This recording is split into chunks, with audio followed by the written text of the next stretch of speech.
গরম গরম হাঁসের সেদ্ধ ডিম খেতে কার না ভালো লাগে। রাস্তার ধারে অনেকেই ডিম দেখে লোভ সামলাতে না পেরে খেয়ে ফেলেন। তবে আপনার পছন্দের এই খাবারে মিশে নেই তো বড় কোনো প্রতারণা?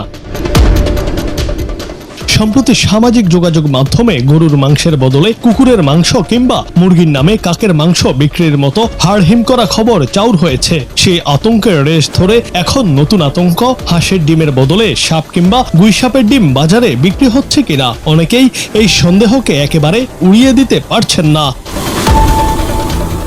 আপনি যা হাঁস মুরগির ডিম ভেবে খাচ্ছেন তা আসলে সাপ, গুইসাপ বা কচ্ছপের ডিম নয় তো। অসাধু ব্যবসায়ীদের কারসাজি আর কিছু প্রাণীর ডিমের সদৃশ্য আকৃতি সাধারণ মানুষের মনে এই গভীর সন্দেহের দানা বেঁধেছে।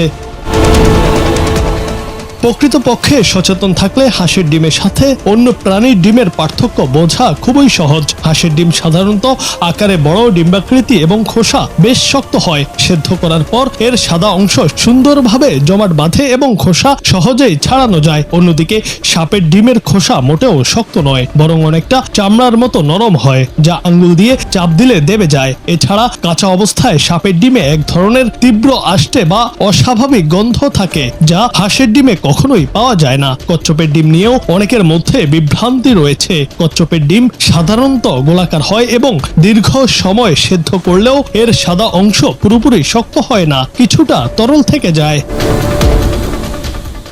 এখন প্রশ্ন জাগতে পারে, ভুলবশত সাপের ডিম খেয়ে ফেললে কি বিষক্রিয়া হবে? বিশেষজ্ঞরা বলছেন সাপের বিষ থাকে তার দাঁতের গোড়ায়, ডিমে নয়। তবে এই ধরনের অপরিচিত প্রোটিন গ্রহণে মানুষের শরীরে বমি, পেট ব্যথা ও হজমে মারাত্মক সমস্যা দেখা দিতে পারে।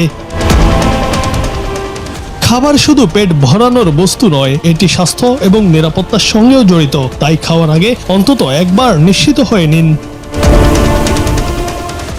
জুনায়েদ আহমেদ, বাংলা টিভি।